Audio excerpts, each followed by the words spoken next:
Filters are applied to the top row in a range. Select the range. It is important to have a row of headers when applying filters.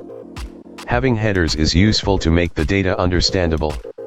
To apply filter, on the Home tab, in Editing group, click Sort and Filter, and then click Filter.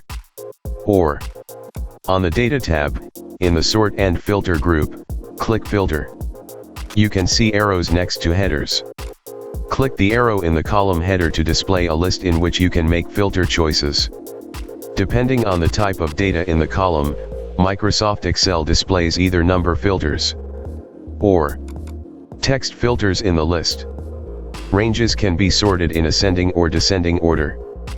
Filter keeps the relationship between the columns while sorting. We can use filters to hide data. Under the search bar, all items are checked by default. The checked items are the ones that are shown. To hide values, uncheck boxes.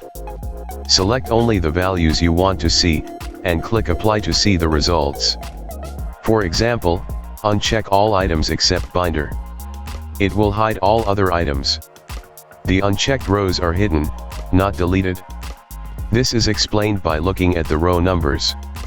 Whenever you apply a filter, you can see a small icon in the header row. Experiment with filters on text and numeric data by trying the many built-in test conditions, such as equals, does not equal, greater than, and less than. For example, click equals, this will open custom filter dialog box, enter 60, click OK. Filter will hide all values, except 60. Some of these conditions apply only to text, and others apply only to numbers. To remove an applied filter, click Clear Filter From. To remove filter from entire range, select the row. Go to Sort and Filter. Click Filter.